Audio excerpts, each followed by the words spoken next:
Good morning, everybody. We're about to start the ceremony in a couple of moments, but just before we do bring the academic procession in, just a couple of items. My name's Andrew O'Brien. I'm the host or MC for today, so I will be guiding us through the ceremony. A couple of things.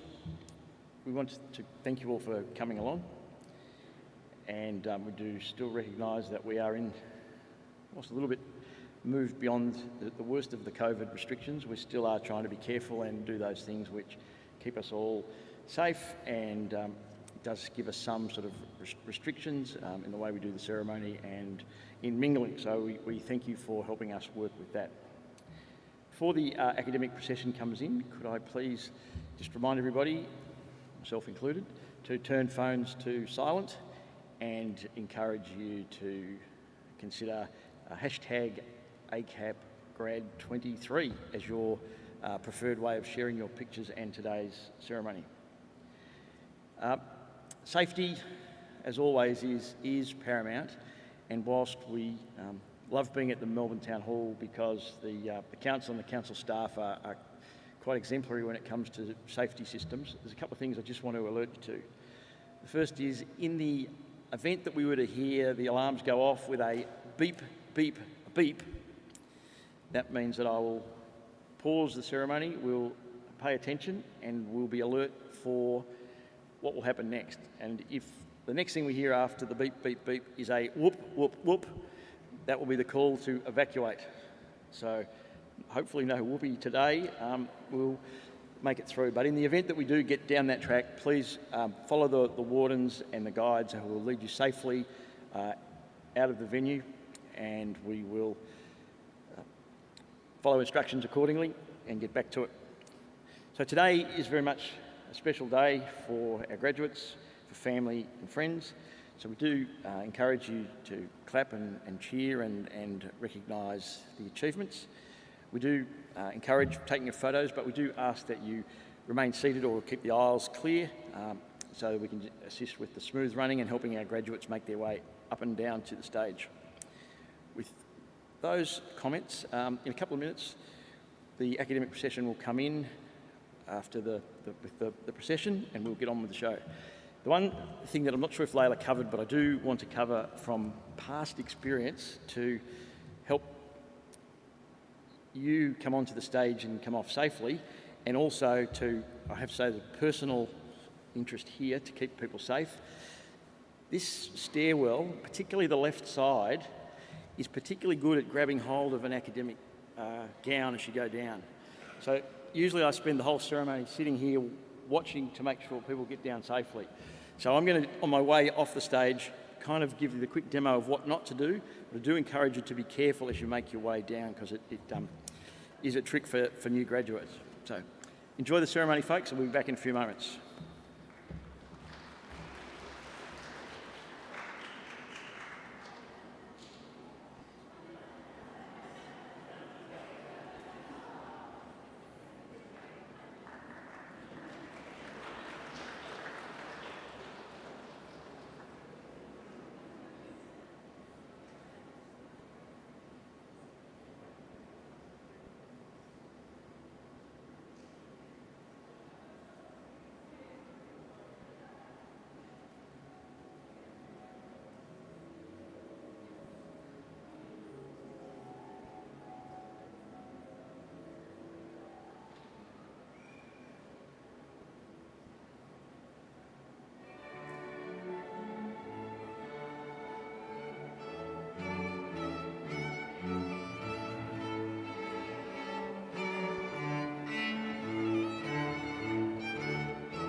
Please be seated.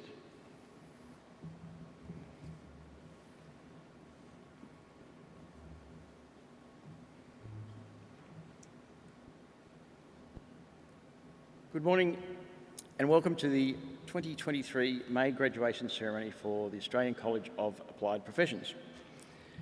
My name is Andrew O'Brien. I'm the campus manager for Melbourne campus and your host and MC for the proceedings. I would like to offer a special welcome to those watching the ceremony via live stream.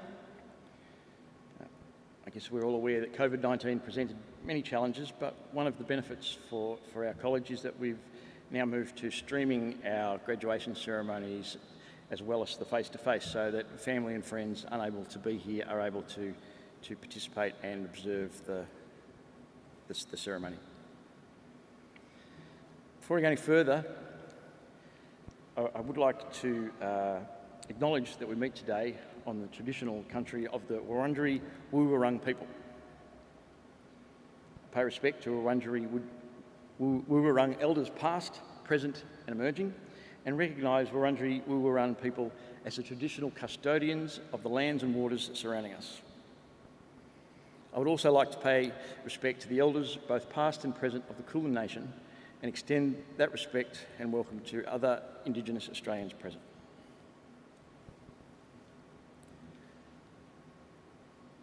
To begin our celebration, it's my pleasure to invite our ACAP Executive General Manager of Education, Lucy Schultz, to welcome our distinguished guests, graduands, families, friends, academic and professional staff.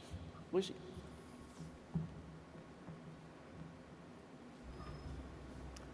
Thanks, Andrew.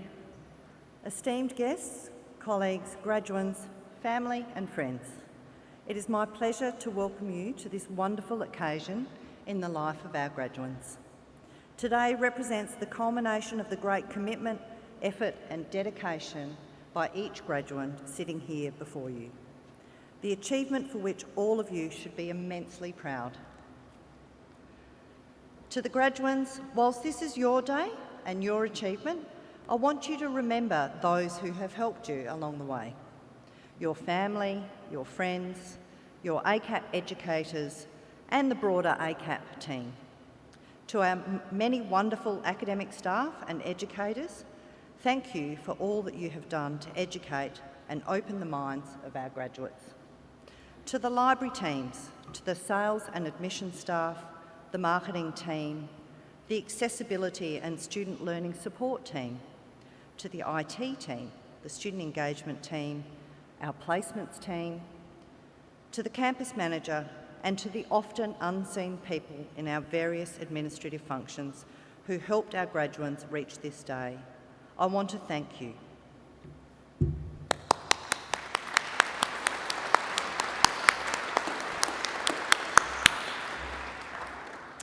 I also hope that you have made some strong connections, that you have connected with your educator, your professor, with many of the staff, your industry, and of course, to your fellow graduands.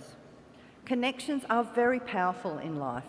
They can open doors, help with a problem, refer a client, and importantly, they can keep you grounded. You never know where and when a connection will help you. I have asked you today to remember those who have helped you along your learning journey, and I've asked you to make connections. My hope is that these are also the skills that you have learnt as part of being a student at ACAP. We are now proud to call you our alumni, and we would love for you to keep connected with us and share your stories as you continue to achieve great things. May I wish you best of luck as you continue with your career, and again, my congratulations to each and every one of you. Thank you.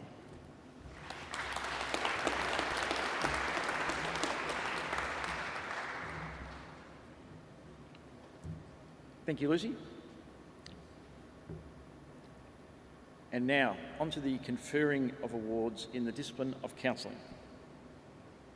Today's ceremony is one of the most ancient ceremonies of higher education. It is a formal presentation of candidates by the faculty represented by a leading academic from each discipline to the Dean of the Australian College of Applied Professions, who represents the authority of the institution to confer awards.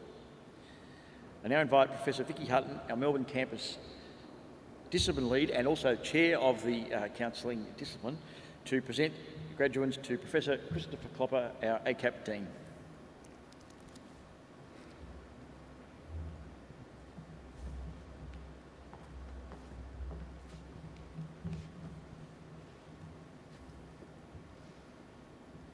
Professor Clopper, I present to you candidates for the Diploma of Counselling Skills. Valeria Falsetta.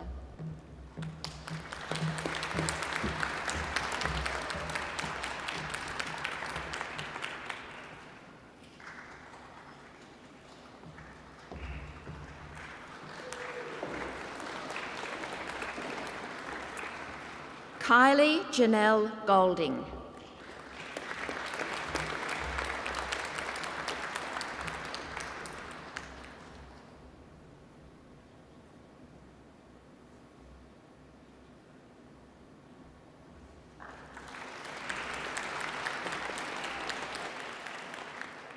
Mariam Taleb.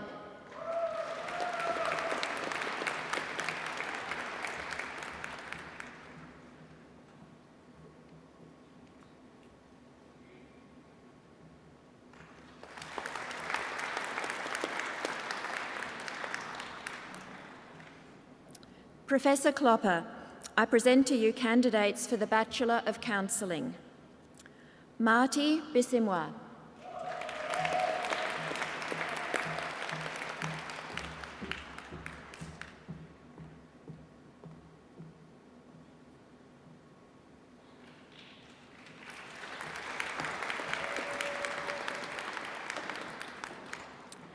Lena Brasacchio.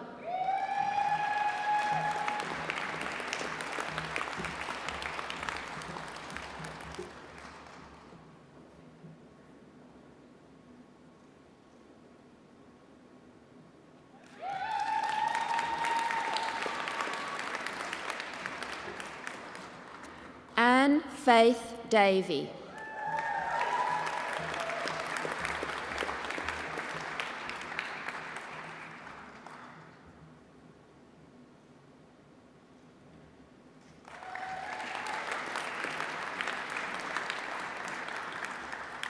Ellen Damaraj.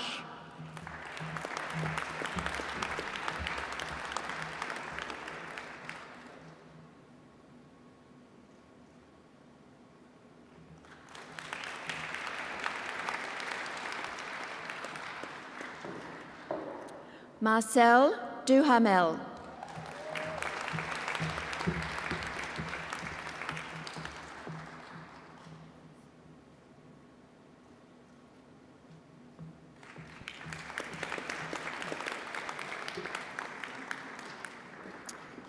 Amy Jane Evans.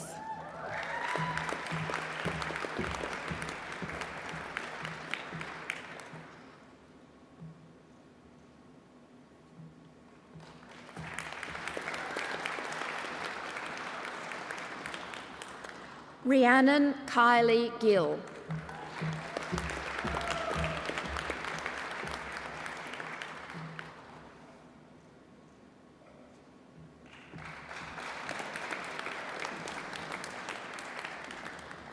Rosanna Jornau.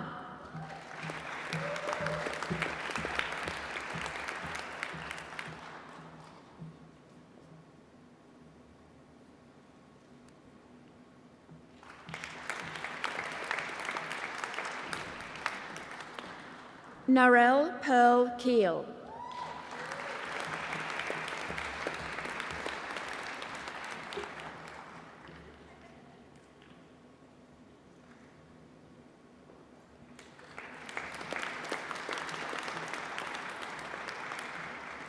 Tammy Maskill.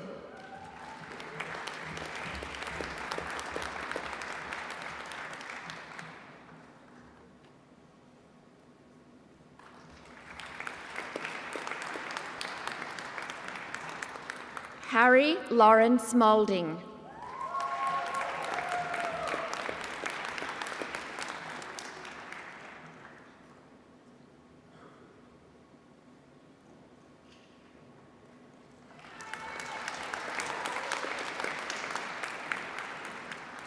Rose Magru.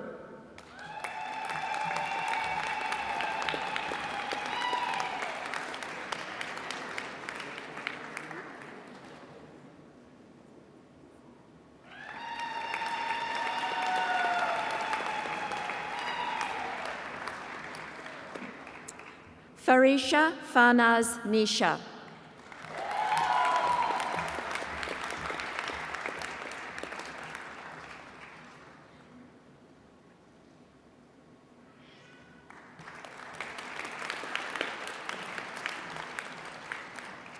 Barbara Jane Perpinius.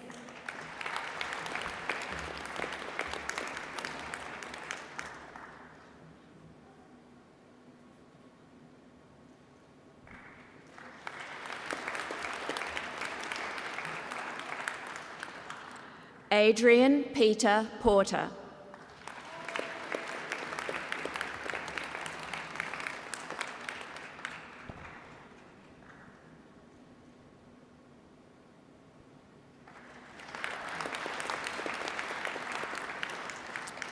Michelle Quinn.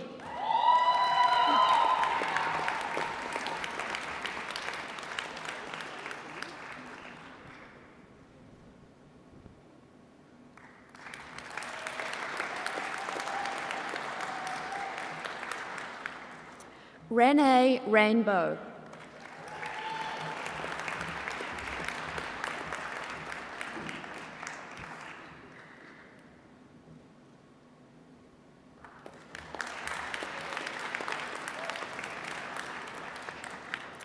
Dalan Ruru.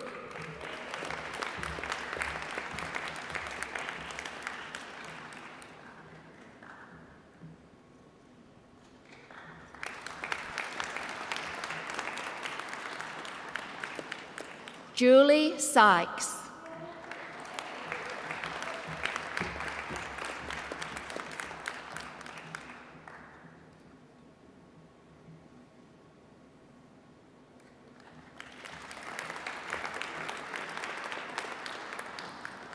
Amanda Trotter.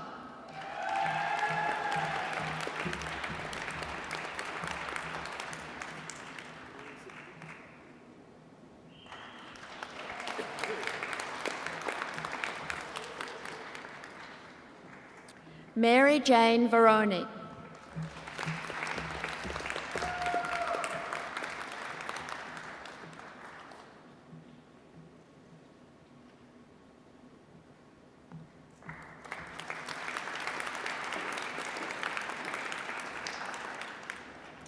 Professor Klopper, I present to you candidate for the Graduate Certificate of Wellbeing in Schools, Melissa Henschke.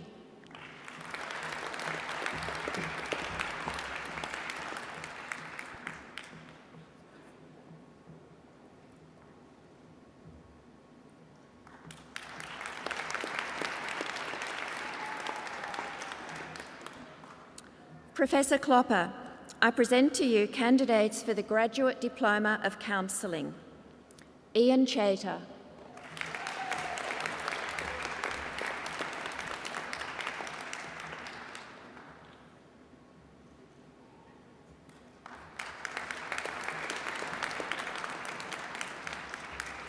Alana Ephrams.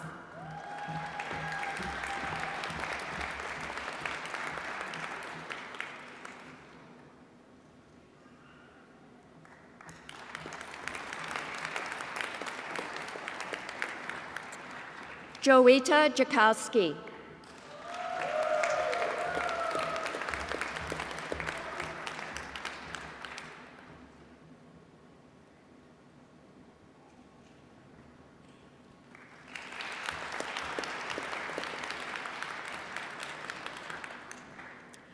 Joël Jean-Louis.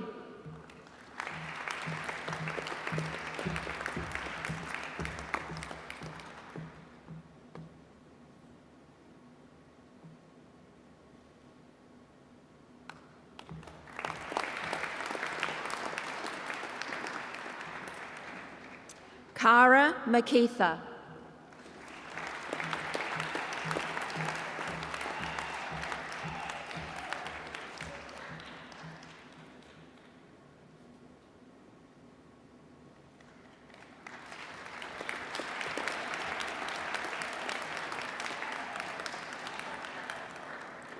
Dean Anthony Matar.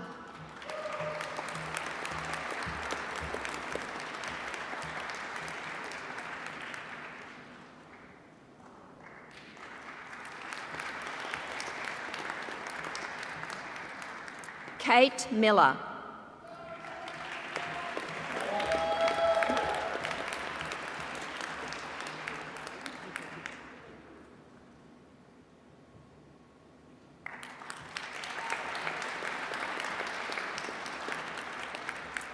Susan Lynette Shelton.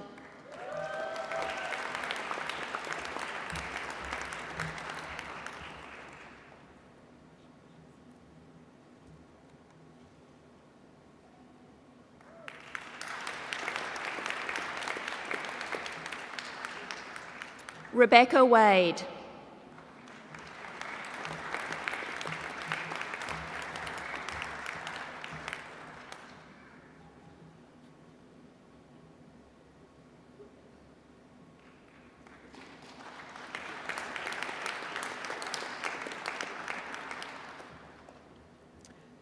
Professor Klopper, I present to you candidates for the Master of Counselling and Psychotherapy. Al-Rabab Al-Samari.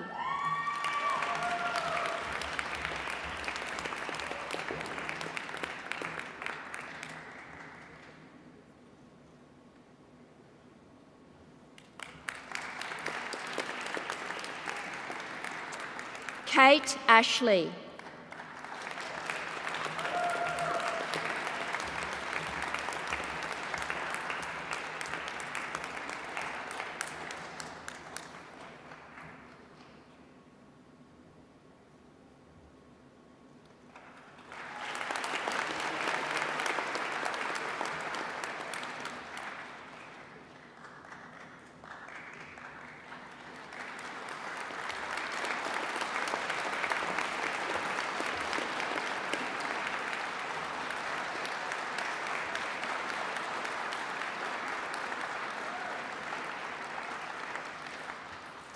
Ingrid Julia Camilleri.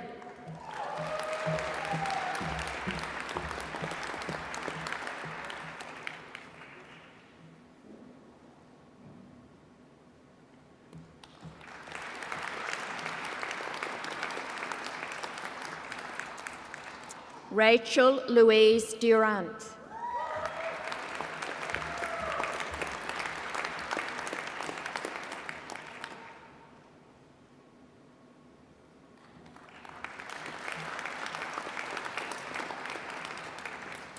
Belinda Gardiner.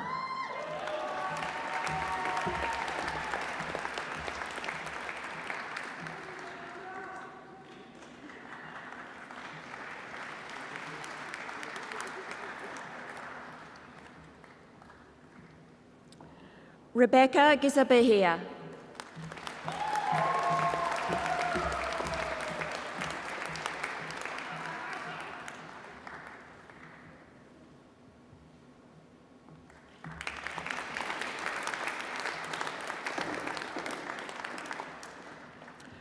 Umat Khan Guni.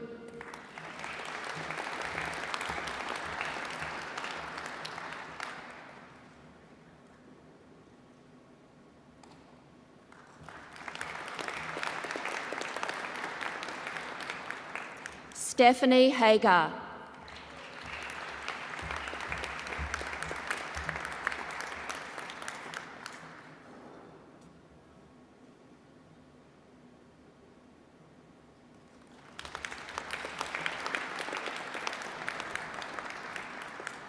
Haley Horojevic.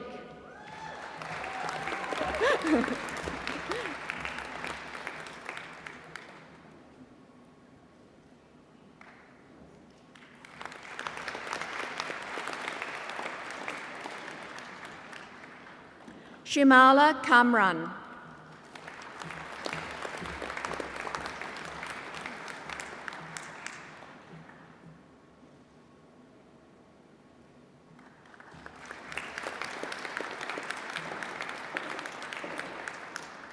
Chelsea Luxford.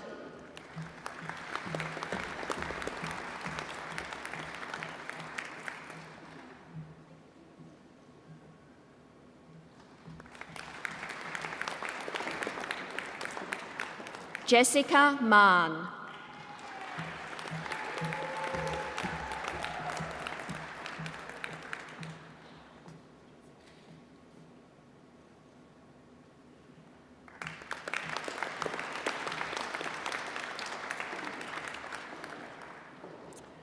Vangai Nzenza.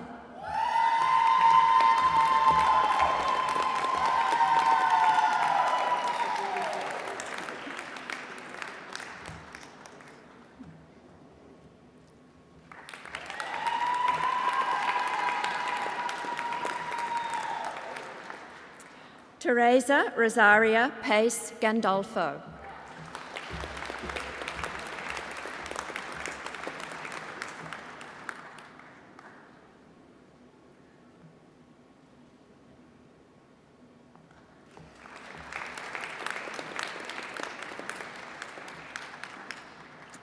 Desiree Jacqueline Pearl.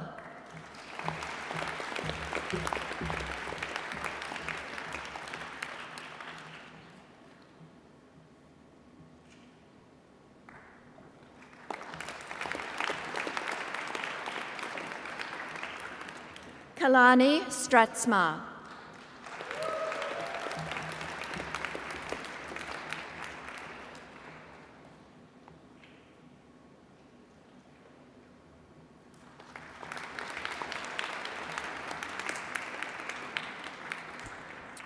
Amanda Raquel Schmerling.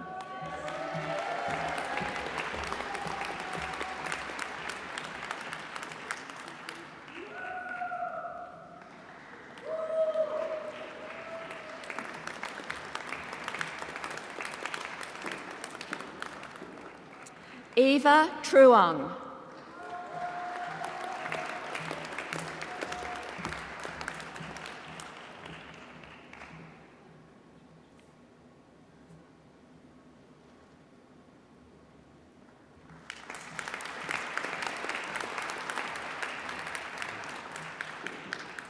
Phoebe Wallish.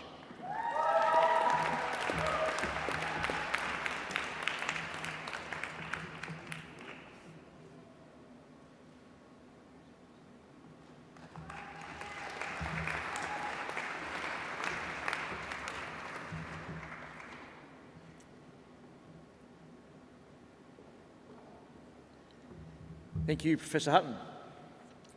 I now invite Professor Annie Venville, Chair of the Discipline of Social Work, to present graduands in the Discipline of Social Work to Professor Klopper.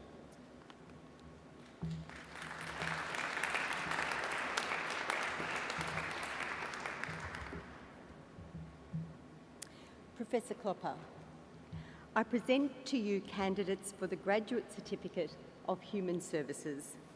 Pramod Baznet.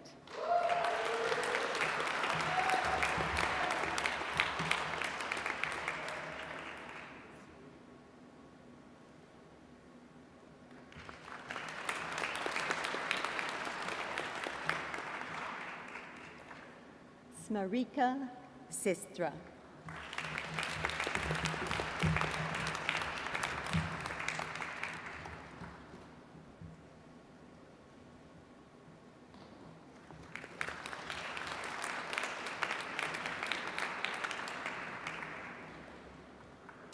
Professor Klopper, I present to you a candidate for the Graduate Certificate of Human Resources, Jeffy Suana.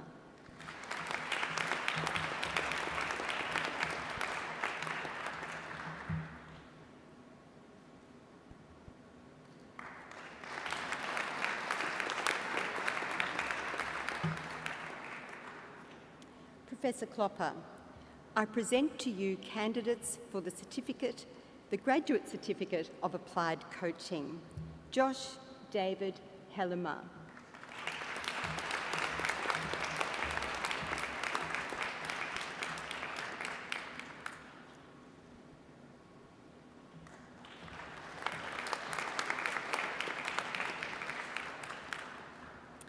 Bronwyn Elizabeth Leonard.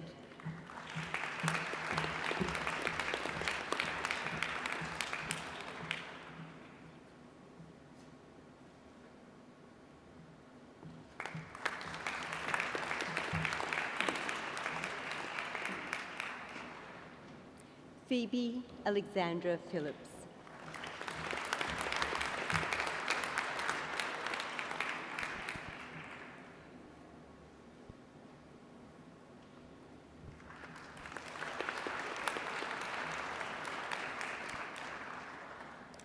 Professor Clopper, I present to you candidates for the Master of Social Work qualifying. Martin Femi Ajaboy.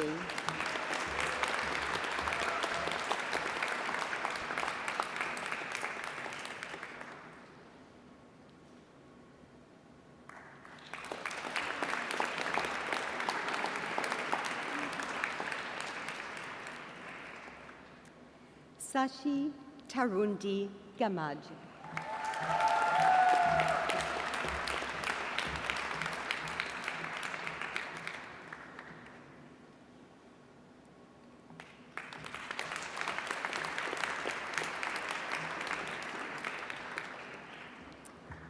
Savada Bantana.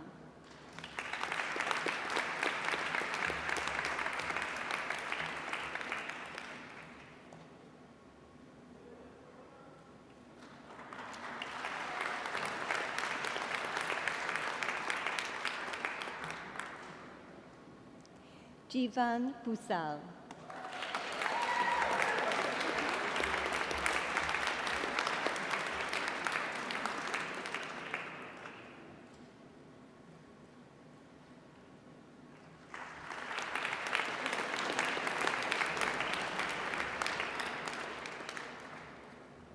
Tribuan Dakal.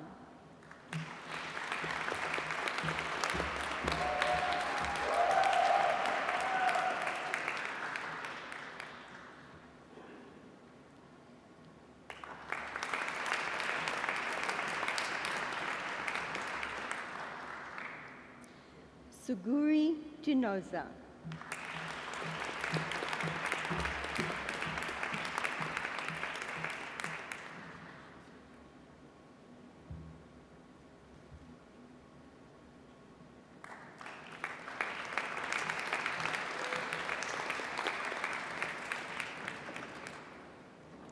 Amanda Green.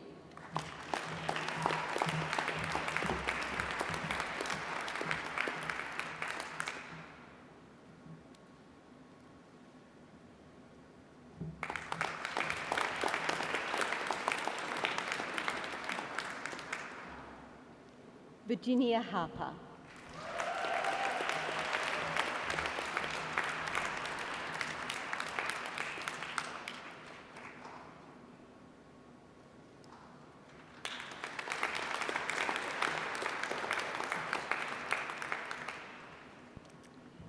Delini Hetirachi.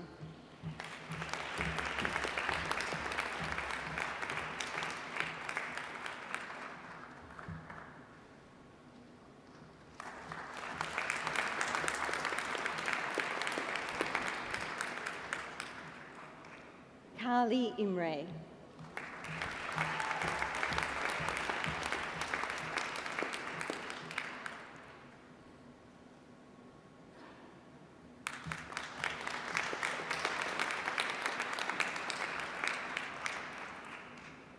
Kirandeep Kaur.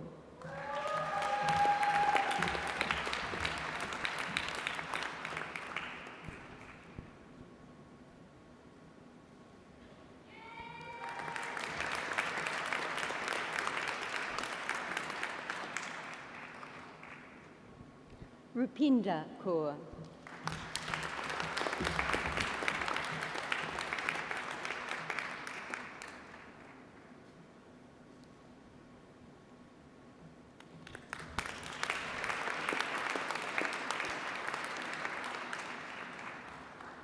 Giselle Kelly.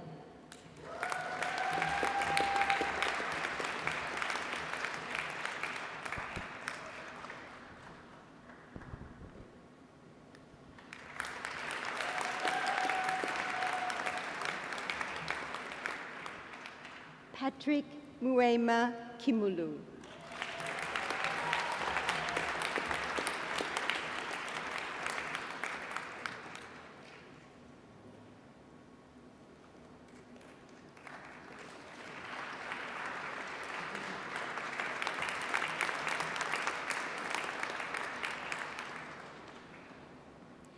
Divya Raju Lauchandanini.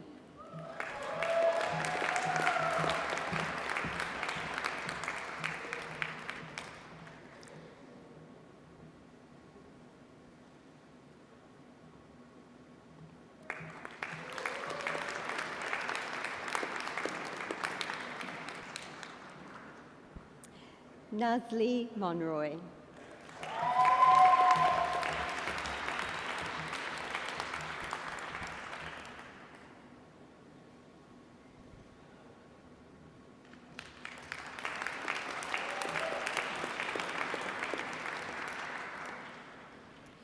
Benjisha Paduva.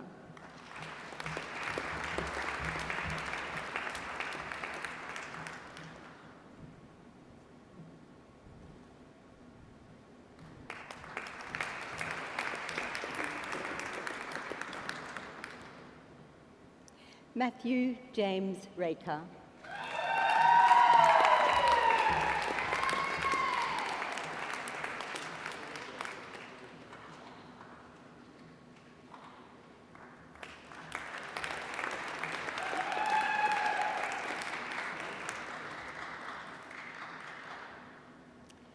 Kriza May Salugsugan.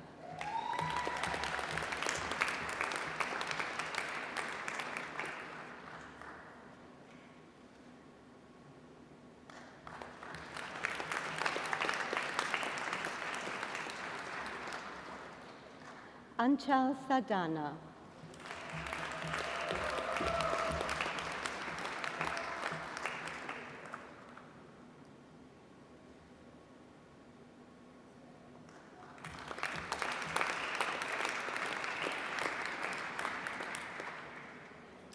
Dana Sire.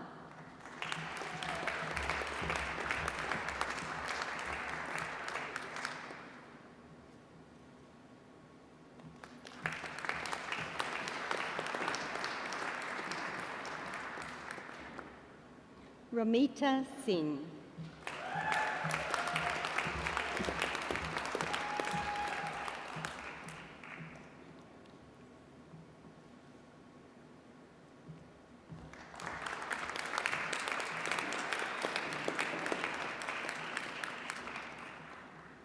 Roshan Tapa.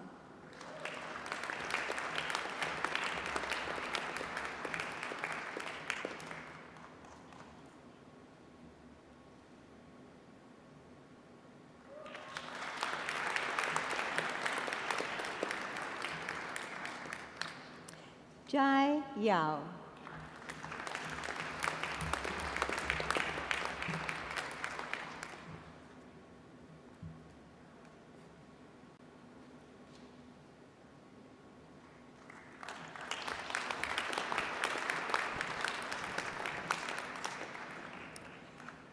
Professor Klopper, I present to you candidate for the Master of Social Work qualifying, graduating with merit, Ellis Esther Benson.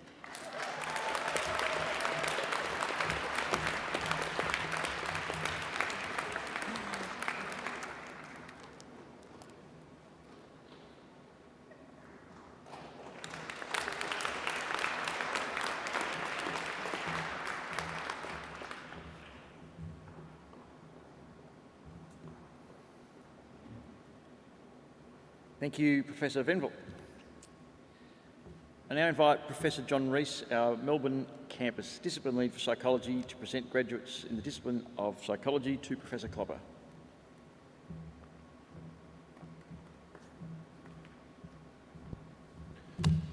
Professor Klopper, I present to you candidates for the Bachelor of Psychological Science. Melissa Forbes.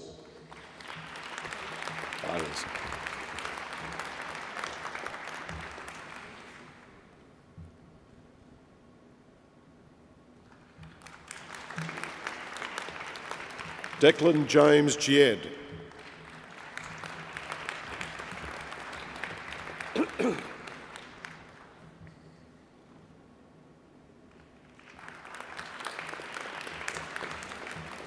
Kamalpreet Kaur.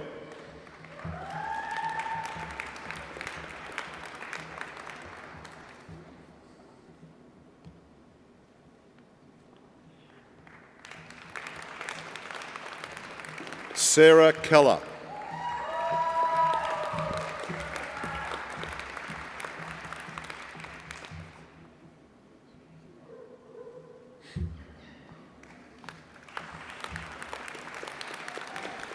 Prithvi Shanmuganathan.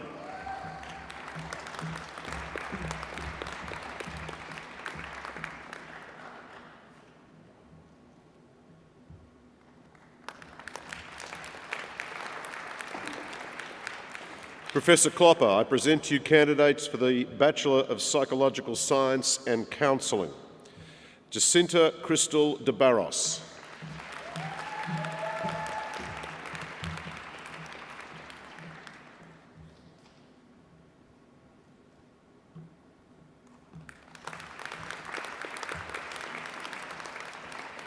Peter Dimchevsky.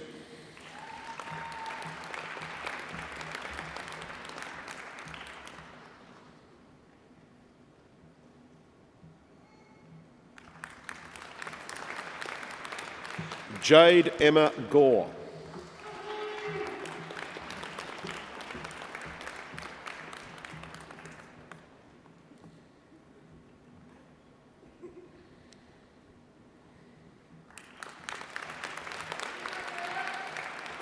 Chris Patrick Haddad.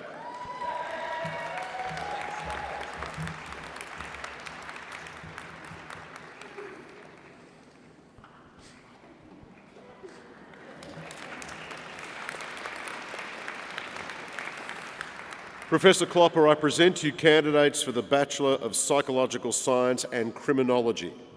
Michaela Eve Gilmore-Jones.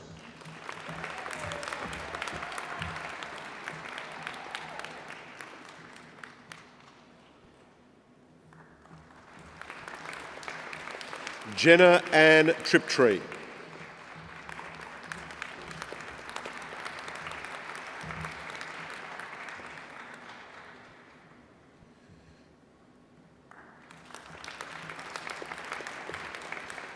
Professor Klopper, I present to you candidate for the Bachelor of Psychological Science Honours, graduating with Honours Class 2, Kathy Leslie Knott.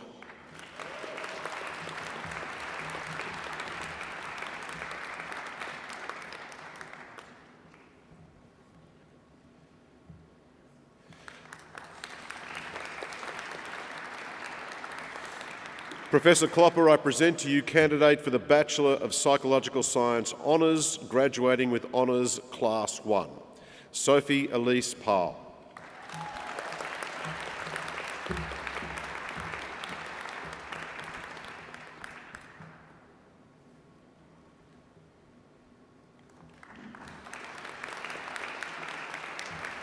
Professor Klopper, I present to you candidates for the Graduate Diploma of Psychological Science, Katie Sarah Falcon.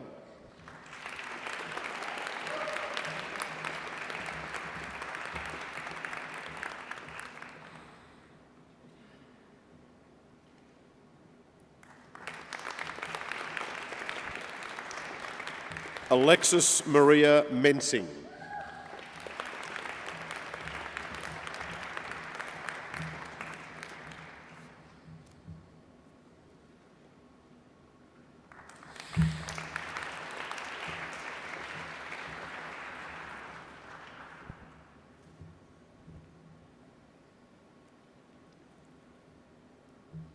Thank you, Professor Rees. I now invite Matthew Thurgood, our Senior Lecturer and Course Coordinator for the Discipline of Criminology and Justice, to present graduands in the Discipline of Criminology and Justice to Professor Klopper.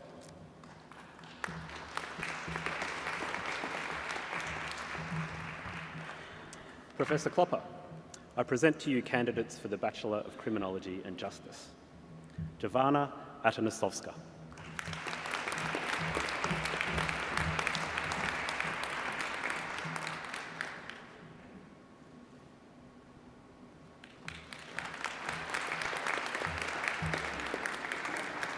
Sheila Ikala.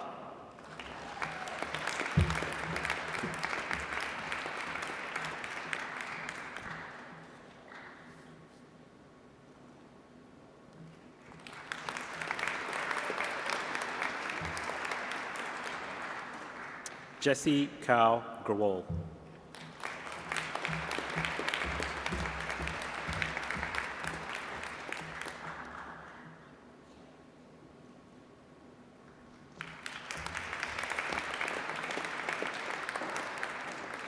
Thang Pai Hatso.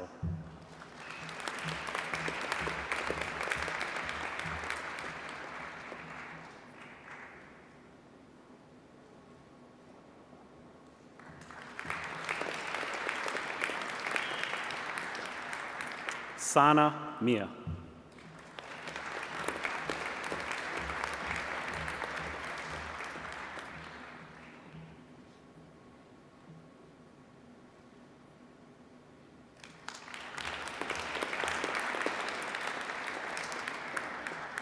Monica Pavic.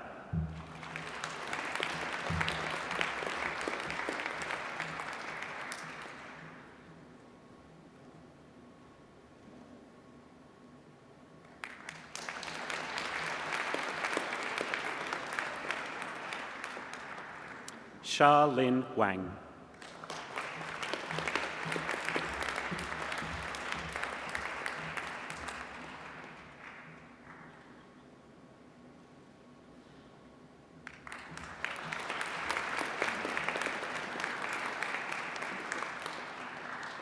Kaylee Wright.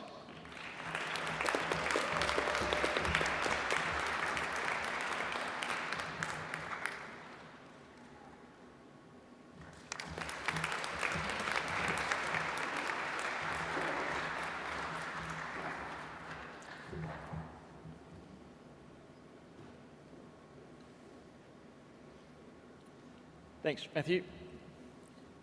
And just checking up the back, we've got everybody. Nobody missed? I forgot somebody once, never going to forget that, so.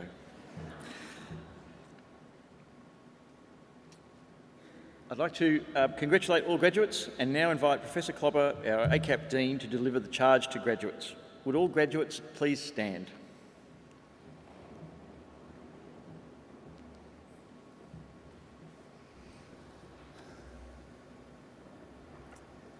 Today, you stand before this assembly to be acknowledged as joining the ranks of scholarly peers. In today's ceremony, you have been clothed in the symbols of scholarship, cap, gown, and parchment, to indicate to the wider community of scholars and the public at large that you have reached the completion of your studies with us. As ACAP graduates, we charge you with the mission to seek out your place in the human services industries and pursue a meaningful, sustainable, and successful career. You make us very proud to succeed in the way you did with your studies, and through this public acknowledgement of your achievement, we send you forward as graduates and ACAP alumni. Honoured guests, colleagues, family, and friends, I present to you the newest ACAP graduates.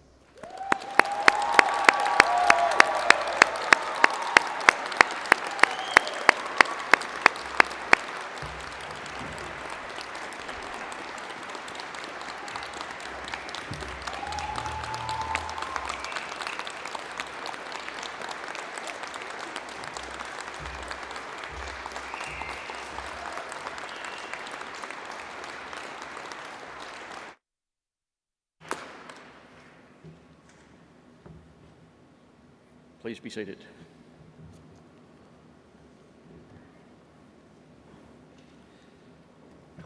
And thank you, Professor Klopper.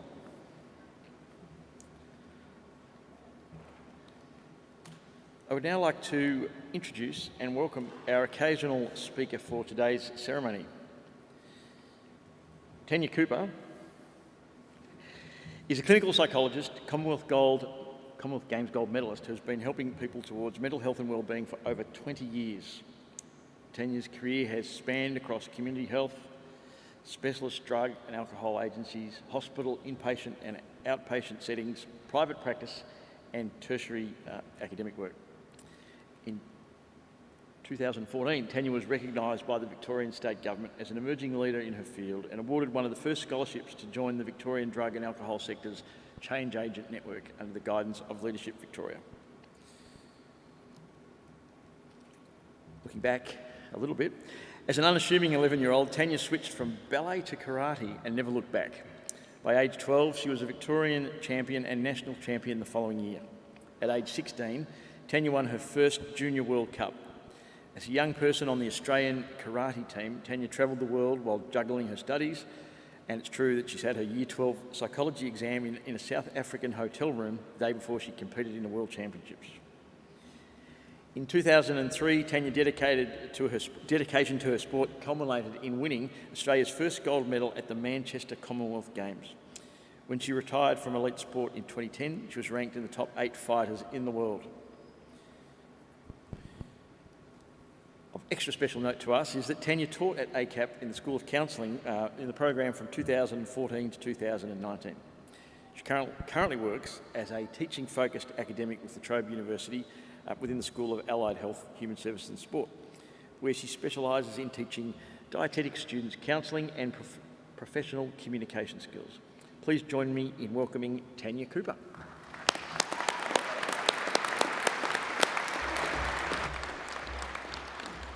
Thank you, Andrew.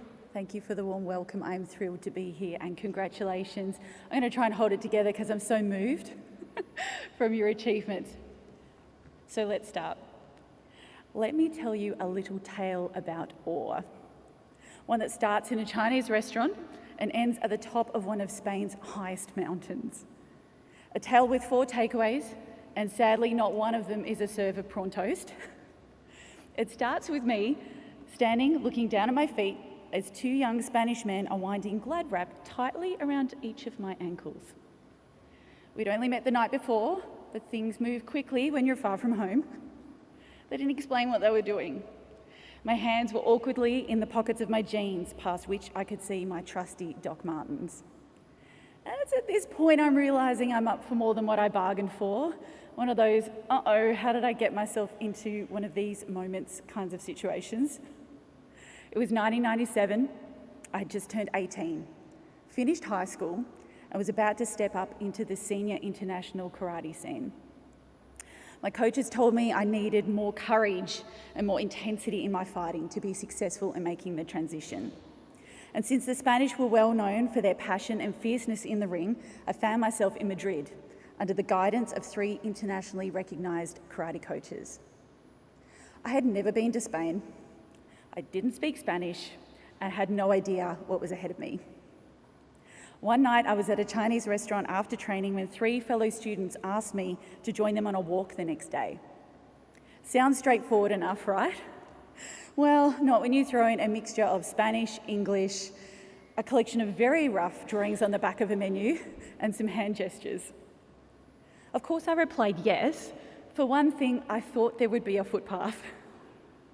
Little did I know that I was about to climb Mount Navacerrada, one of the highest mountains in Spain, in Doc Martens, wrapped in glad wrap. Right? It was frosty Madrid at 5 a.m. when they picked me up and drove me into the Spanish Alps. A train took us to the starting point, and it was here that my friends began to wrap my ankles like they were last night's leg of lamb. Although I saw the value in having cultural experience, I was also wondering, how is this going to stop the snow from getting into my boots? And how is this going to help my karate? All I could see was snow. I asked my new friends, how are we going to get up the mountain? They laughed and they made a walking gesture with their fingers. As my gaze drifted to the distance, all I could see was a sheer drop on one side. My heart jumped into my throat. But despite my nervousness, I forged ahead through the ice. The 3 young men I was with walked ahead, breaking through inches of snow with ease, securely landing each step. I, on the other hand, did not. I was too light, my steps too shallow to afford me sure footing. I worked out pretty early on that the best way for me to survive was to literally follow in their footsteps.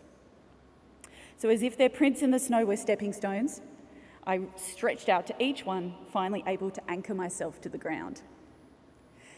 Although the independent young feminist in me wanted to rebel against stepping in the guide's footsteps, I wanted to do this by myself. But I knew that my options were either to slide off the side of a mountain or find some humility and make this work. About half an hour in, I'm breathing pretty hard because the air is thin with the altitude, and I've already stopped a couple of times to take Ventolin. I did not feel or look like an elite athlete at this stage. I remember worrying what my companions might think of me, karate champion, struggling with every step of this climb. And the thing about climbing a mountain in the snow is that it's very quiet. So quiet that the voice in your head is louder and clearer than usual. And that's when I noticed my loud, self-critical and fearful internal voice. You know, up until that point in my life, I had been a chronic over-preparer. I mentally rehearsed my competition fights 2 hours a day as I walked to and from school. I studied for exams well in advance, and I always had a plan B. And yet here I was, completely unprepared, with no clue about how I was going to get through, feeling like I might not be able to trust myself, and wondering if I was brave enough to make it. And suddenly, I felt a sinking feeling. You know, like the way your stomach drops on a roller coaster? Except I was literally sinking. Yep. I fell straight down in a soft patch of snow up to my chest. I could feel the treetops underneath my feet. I knew if I made the slightest wiggle, I might just slip all the way down. Unable to call for help and unable to dig myself back out. I yell, but I realise that my voice is so quiet. So I yell louder, and then I start swearing, and then I yell louder. Took the rest of my party a while before they realised where I was, and all three of them pulled me out of the snow. With smiles and encouragement, they gesture, "Vamos, let's go." At this point, I realised I need to stick closer to them by jumping into their rhythm, by finding my own rhythm. And then a funny thing happened. I looked up.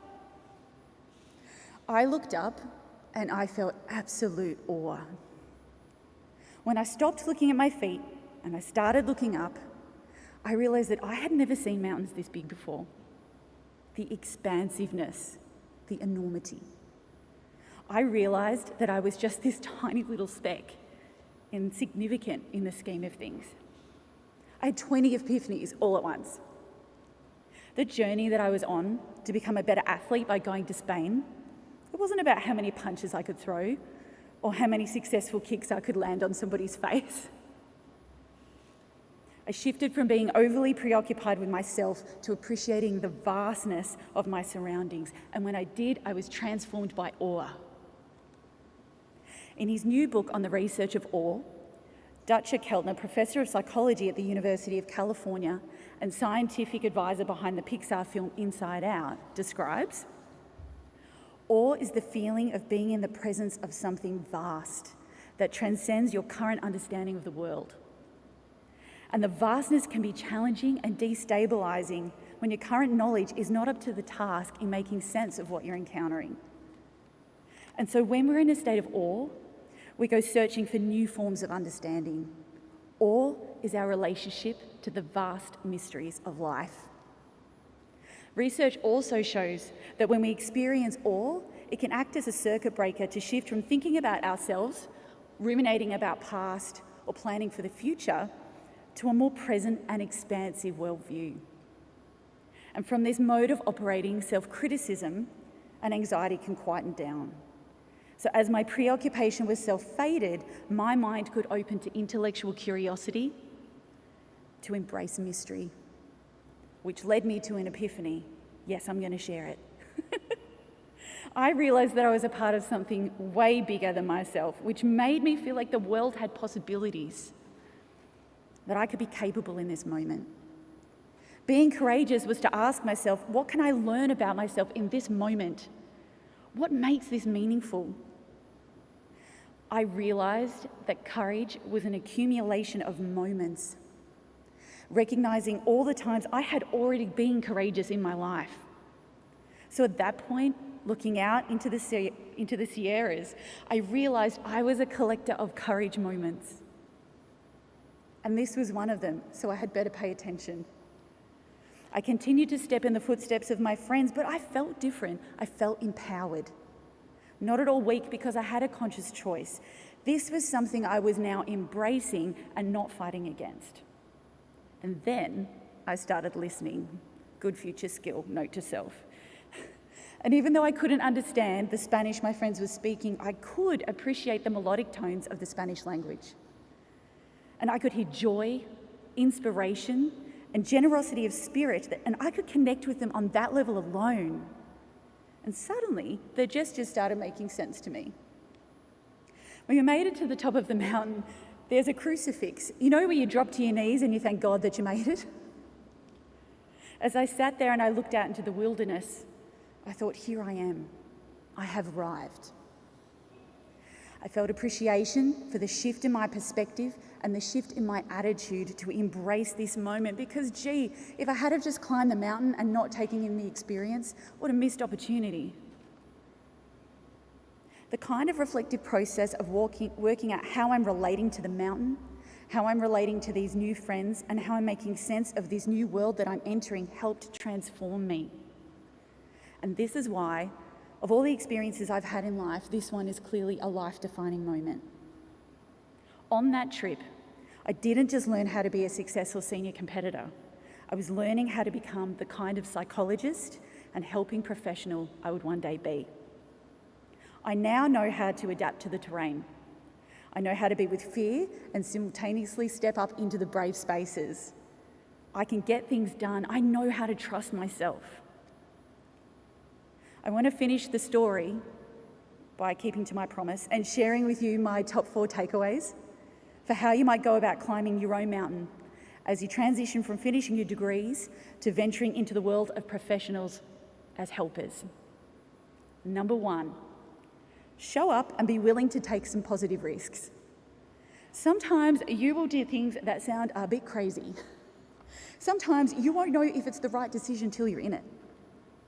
If I had called my friends, I wonder what they would have said to me if I had have told them I was on a whim, without preparation, going to climb a snow-covered mountain in the Spanish Alps, putting my trust in 3 people I had just met.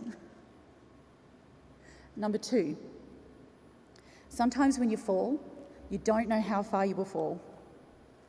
Once you process the panic, you will realise about half the time you have the skills you need inside yourself. For the other times, it's good to learn how to ask for help and to know who to ask. Number 3, it's important to know when to follow in someone's footsteps and when to create your own. They both have value. I wanted to rebel and do things by myself in how I climbed the mountain. And then I realised in the moment that I needed the guidance because I didn't have the equipment, the strength, or the knowledge to navigate the snow by myself. As you emerge into your professions, it will be important to be discerning about when to follow, when to take guidance, and when to forge your own path.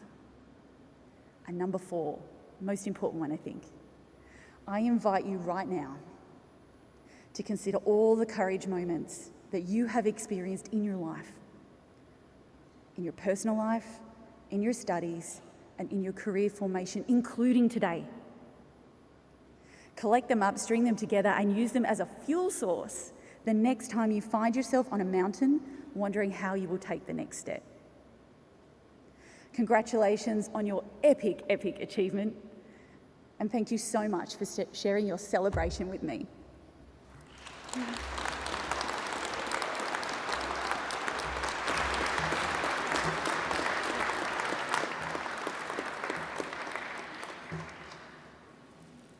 Thank you, Tanya, for a wonderful contribution to our ceremony, and dare I say, an awesome speech. Can work. I would like to ask Gemma to just present a small token of our appreciation and thank you. So, Gemma, come forward.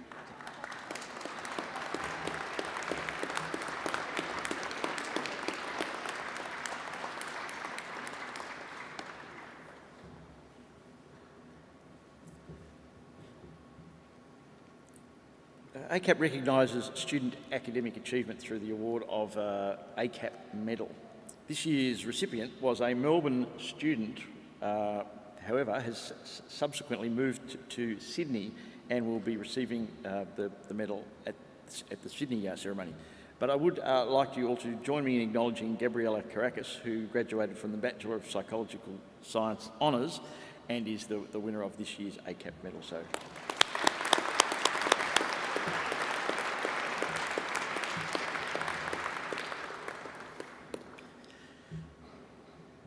On behalf of the ACAP graduates, I now invite Rhiannon Gill, Bachelor of Counselling graduate, to come to the stage and present the student address. Thank you, Rhiannon.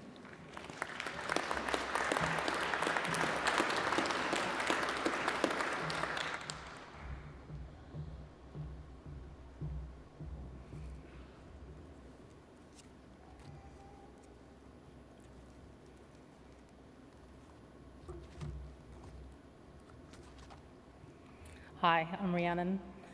I started my ACAP journey in 2016 with much trepidation, as it had been 16 years since I last did tertiary study. I had wanted to study counselling for a while and was excited to make the plunge. I'm not so sure if this is still the same now, but when I started, the first mandatory unit for all students enrolled was called Study Skills. It taught the basics of essay writing, researching, referencing, and using the library. Last time I studied, you could submit assignments handwritten. So God bless that teacher and her endless patience. I remember one time we did an exercise on a whiteboard. Where does the period go? Where does the bracket go? Where does the year go? So I wouldn't be here, I'd be lost without that class. After completing a couple of units with passes, credits, and distinctions, my hunger and determination to get my first HD was high. It was in positive psychology that I first had my taste of a HD. The feeling was heady and addictive. Fast forward a couple of years, and life and COVID took the edge off my need to strive so high, and the old adage of P's get degrees came to mind. Fast forward a couple more years, as I had deferred to study another course before returning to the counselling and coaching bachelor, and I was seriously wondering if I would ever do my placement and graduate. However, here I am, and I still remember the sweet moment of completing the placement hours and submitting my final assessment. Over the 5 years it has taken me to complete my bachelor, there have been many highs and lows, as I'm sure you can all attest to. The lows were always having assignments hanging over your head, getting in the way of much more fun plans. The self-denial while you screw yourself away doing endless research for an assignment. Going down those endless rabbit holes of how does narrative therapy help 20 to 30-year-old female cancer survivors in sub-Saharan Africa. All the while convincing yourself that you can actually derive all the information you need from just an abstract. Constantly checking your word count and your Turnitin score, only to have to rewrite again. Experiencing both the satisfaction and dread of finally submitting an assignment. Going through the stages of procrastinating, procrastinating, and the ever-popular procrastinapping. And who could forget the small heart attack that all counselling students had when we found out what the service learning unit was about. However, there are, of course, many highs as well. I remember doing triad work for the first time and just loving it. Those times always reminded me why I got into counselling. Also, the joy and pain of self-reflection and healing throughout study, realising trauma that you didn't know was there and doing the deep work, and also realising the parts that are healed and how I had moved on. I love sitting in classes, continually having those aha moments. They were invaluable, and I'm sure many can attest to the transformative nature of studying. Other highs included the satisfaction of finding that perfect synonym when paraphrasing information, the development of my critical thinking skills, and learning how to become truly non-judgmental. Overall, I love the self-discovery and constant learning and growing process. Another wonderful aspect of study is the diverse, eclectic and awesome people I've met and are still close to now. Just last month, I got back from a trip to Queensland where I visited a friend I'd made in class. We had to do a group assignment together during the first lockdown. And at that time, my mother had become very unwell and later diagnosed with cancer. She died just before the start of the second major lockdown. And I can't tell you what an amazing support Nikki was at that time, as well as my teachers and ACAP staff, my family. Shout out to the students who have answered my random questions and have been there for me on group chats or late night messages about an assignment that's due in an hour. Also a shout out to my fellow coaching comrades. You guys are awesome. I changed to a coaching minor halfway through my course, and it was such a great decision, as I just love both counselling and coaching. I really enjoyed the diversity of teachers, lecturers and staff at ACAP. It's been fascinating learning about their backgrounds and their unique experiences, which I've gained so much from over the years. I got to experience some excellent face-to-face classes before COVID, and I'm very grateful for that time, as online learning wasn't quite the same. Thank you so much to my friends and family who supported me and encouraged me through good and hard times. You've been my biggest fans and advocates in this crazy ride. So now that I've finished, what's next? I think I focused so long on finishing my degree, I didn't think a lot about what I would do next. So for me, it's job hunting, like a lot of you, which has its challenges as a new graduate. However, I'm just plugging all my other rich life experiences, and I've always loved expressive therapies. So I think any further study will be in play therapy, as I've had my career working with children. However, I want to hold off from more study just yet, as I'm relishing my study-free life at the moment. Thank you for listening and well done. And I just charge the graduates to applaud your guests and people who supported you. Thank you.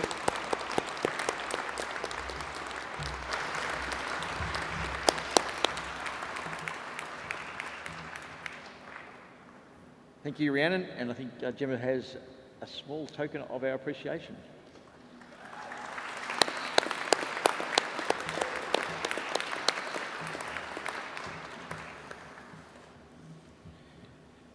Well, folks, we are almost at the end of our ceremony, but before we do conclude, I would like to thank our guests, our academic and professional staff, and everybody who's gone towards making the graduation ceremony such a success.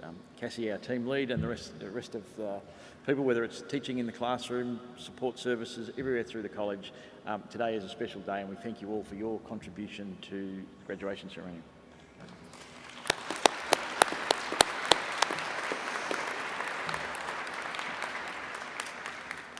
I can't help but reflecting on a day like today about what a wonderful occasion the graduation is, and it does represent the peak of so much effort by so many people. But there's another part of working in higher education which stands out for me as being even more special, and I wanted to thank our current graduates and just recognise that when you work in higher education, there is no opportunity to rest on your laurels. There's always the opportunity to continue to learn and improve. The course, the services, the facilities that we have today are because of the input, the feedback, the collaboration with previous generations of students. So for ACAP, it's a very exciting time, 2023, because we've moved to a new campus just around the corner in Burke Street. And I want to specifically thank this group of graduates for all of the support, the insights, the suggestions, the comments, the feedbacks, and sometimes the patience from the campus we were at, where things weren't probably sometimes as good as we would have liked. So to all of you, you have benefited from students gone by, and we have been inspired to keep doing better and to learning every day. And I want to particularly thank you for your contribution in recent years, because that has helped us craft and shape a new campus experience and a new chapter for our ACAP community. I want to also then extend to you the invitation to come and visit us if you haven't yet been to the new campus. We are doing some works in between trimester, but come 2 weeks from today, we'll be very much finished and good to go. And any time when you're in town or you'd like to come and see us, part of our new campus is a learning hub. So our student engagement team, our library team are kind of there and would love to see you, would love to show you around and love to welcome you. Our new campus, our new community, hopefully is a good place for further study, but it's also a wonderful place for alumni to come for a meeting in town, to host an event, to come and use our facilities. So I really do extend you a warm invitation and a very big thank you for the role that you have played in moving us to our new home and the next chapter in our Melbourne College life. So thank you.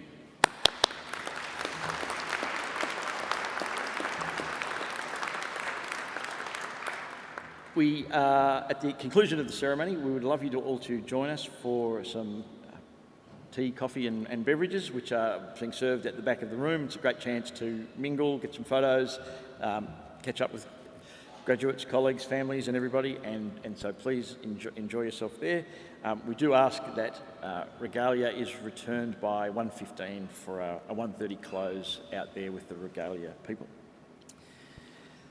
The last thing I do need to say before we do conclude is the thanks, the contribution, and just the wonderful support from all the families and friends.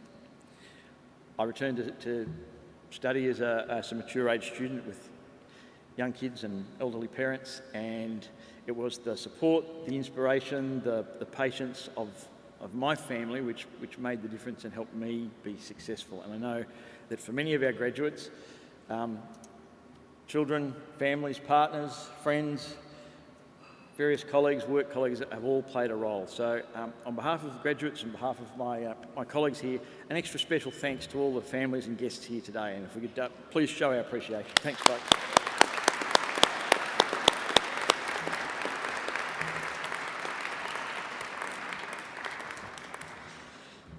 So on that note, we've reached the conclusion for today's ceremony.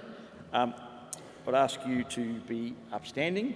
The academic procession will move out with the graduates to follow, and we look forward to seeing you at the back of the hall for some refreshments. Thank you.